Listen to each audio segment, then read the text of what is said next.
This is work on a scaled model of the solar system for the Thetford Academy High School. And I've done all the planets except this one, which is Saturn. And it's going to go on a lathe that is far too small for it. So I've been whittling it down piece by piece to get some weight off it. It's still a couple 100 pounds or more. And trying to keep it in balance using a pattern here that I made for Jupiter, which was 2 foot in diameter. And this one has to be 20 inches, so this pattern has been helpful to take down the high spots.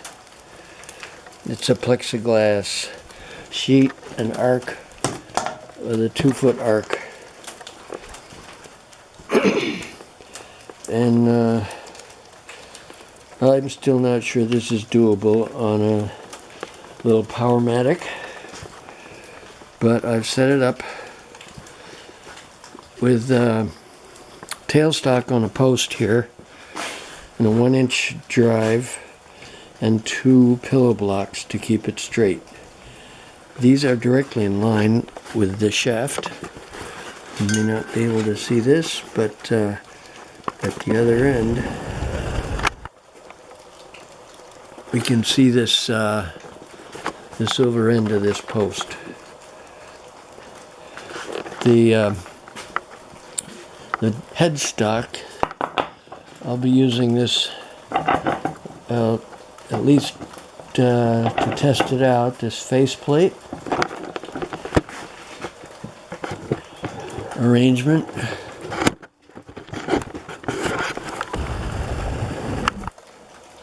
It's got a couple of pins to help drive it. I'll be drilling a 1-inch hole in the pine flank to slide onto this post, and some holes in this end. The whole key to making this work is going to be balance.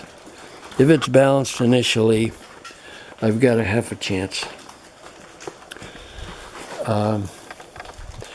Problem with these pine is oftentimes one side is more saturated with water than the other, so you get it perfectly round and it still ends up being way out of balance. But this is all this is only part of the wood I've taken off it. It's over 2 feet long with many chops taken off with the chainsaw.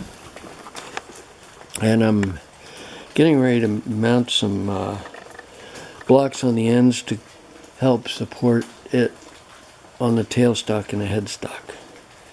We'll see how that goes.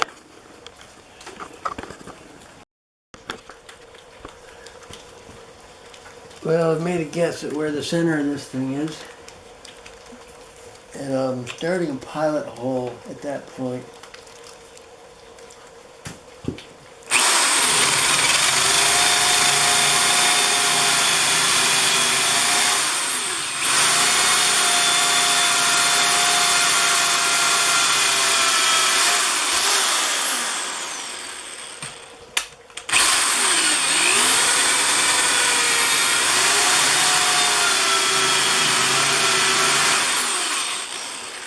This is for the tailstock,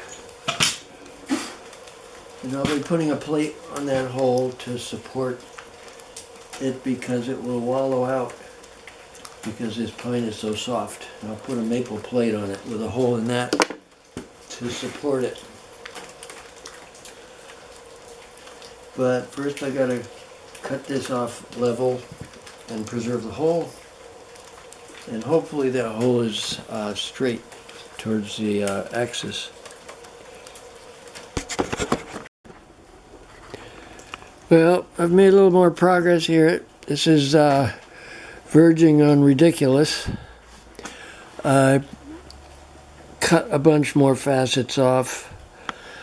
I fitted the tailstock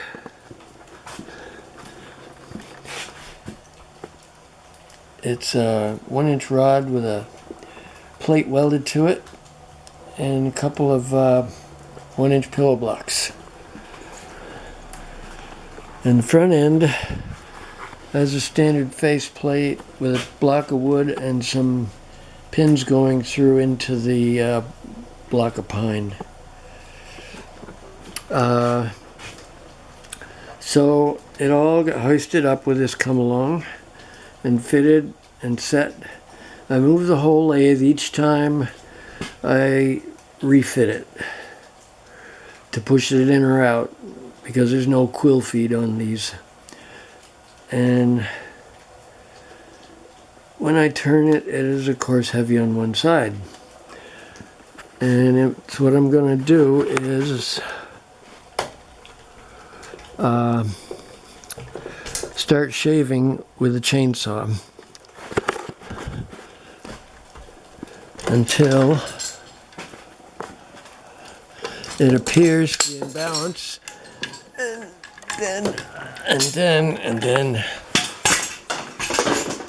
then I'll try turning on the power. And the whole thing will probably shake itself to death. But whatever happens, happens. So we'll be back.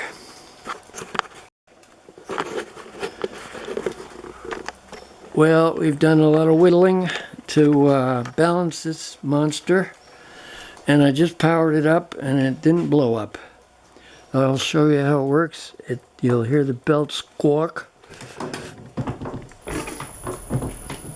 It's about as slow as it'll go.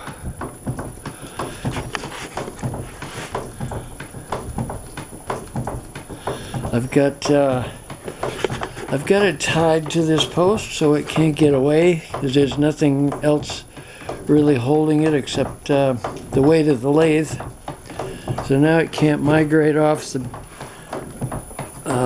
drive mount. These pillow blocks are complaining a little bit, but I hope nothing progressive is happening to it.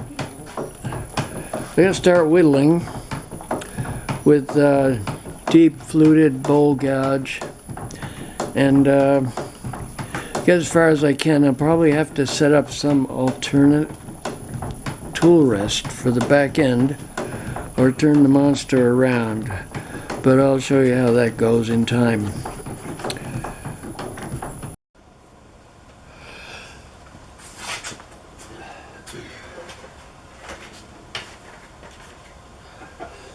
Well, I'm going to start chewing at this. It's going to be slow going.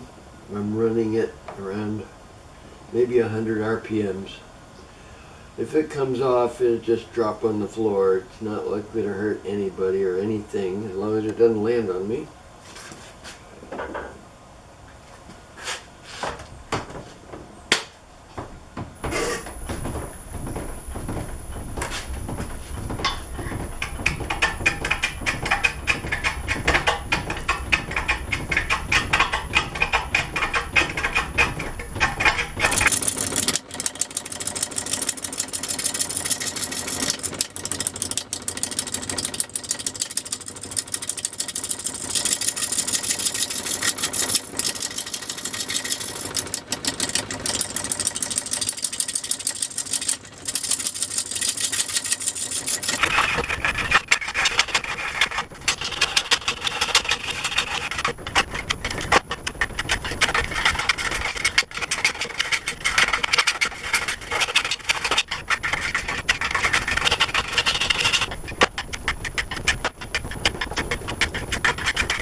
I've set up a very chintzy Shopsmith tool rest here. I hope it'll true this thing up. And I've cut back to a 1/2 inch straight cut bowl gouge, not fingernail, just to limit the amount of pounding that this tool rest is going to be taking. Let's see what happens.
Well, that's a write-off.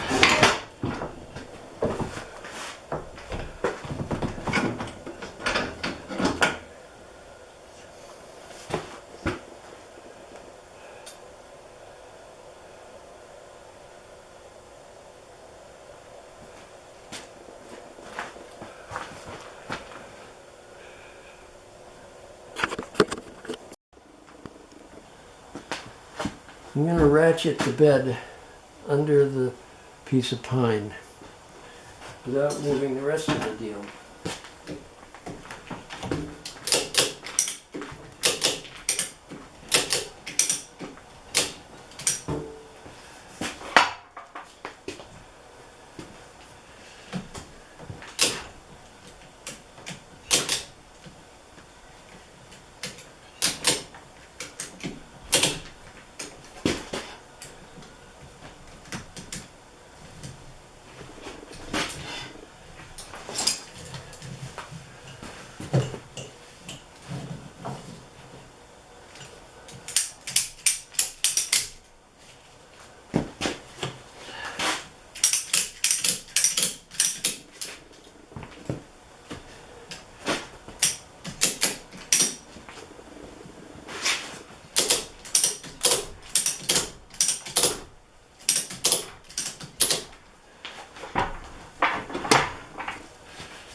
Pretty damn close.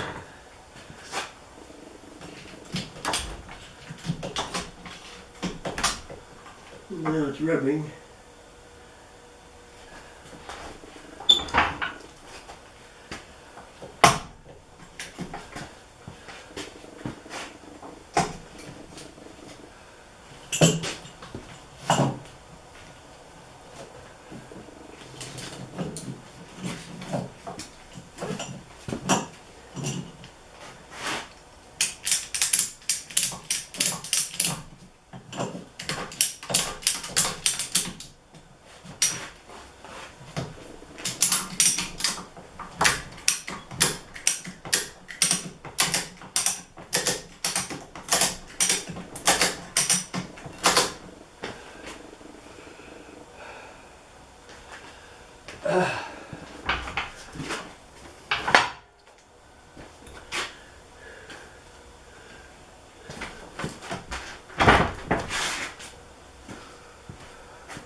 Well, I've got the whole thing mounted on the lathe now, and I'm moving it down so I can center it over the bed. So you'll see the engine is moving along with the ball.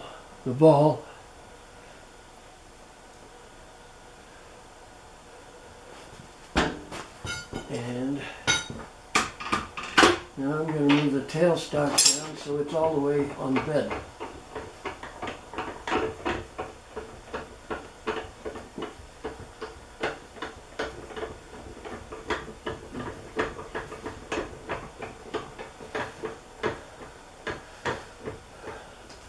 I want full contact.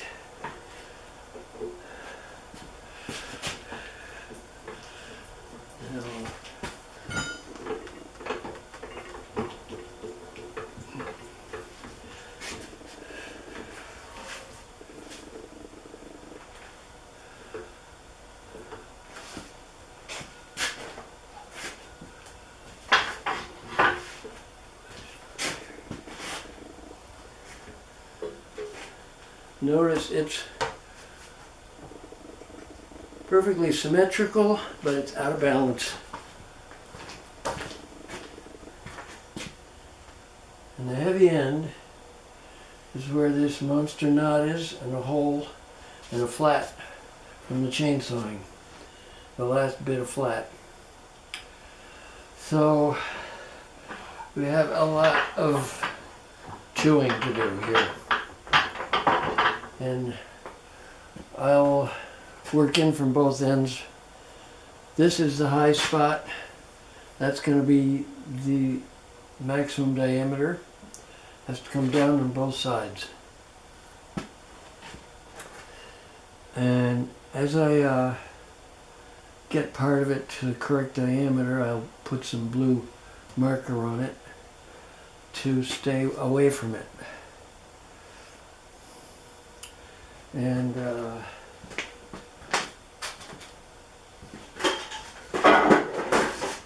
my go no-go gauge fits pretty good. I gave it an inch extra, and I'm seeing an inch of extra down here. But a lot has to come off around here.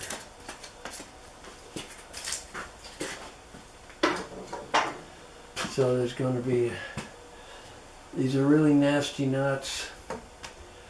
The tool hammers each time it hits it. So there's going to be a lot of milling going on. We'll try to probably put it on a high-speed setting so you won't have to wait for hours and hours to see it go to completion.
This is as close as I can get, and it fits fairly well my gauge, which is a 1/4 round. So I'm converting to sanding.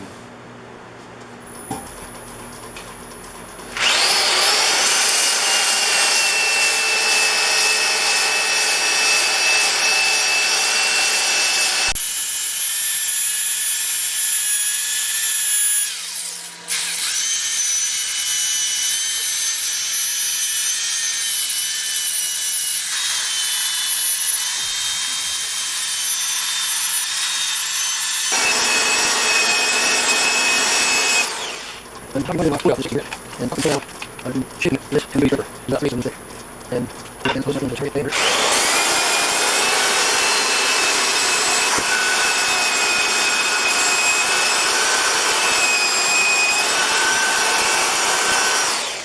Sometimes in the limit line, you don't get that skin line, and that's the point of the separate phase workshop.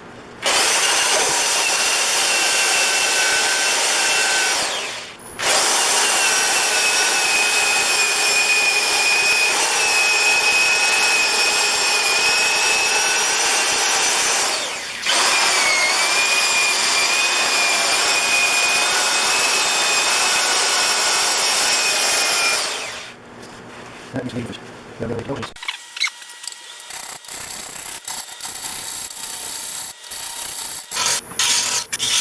Yeah, that was no way.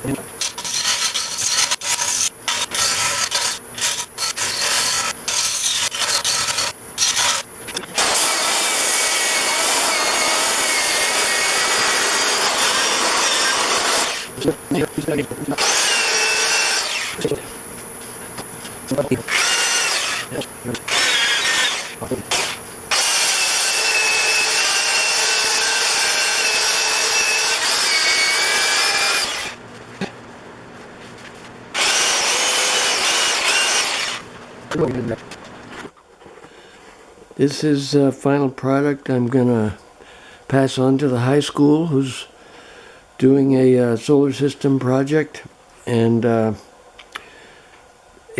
of my lathe students gave me a piece of old plexiglass which I cut out to scale to be used for the rings. It normally sits at a 27-degree angle to the axis, but this is about the end of the project. The students will paint the planet and the rings and set them up outdoors, probably with Jupiter and the other planets. So this is pretty much the end of the project, and thanks for watching.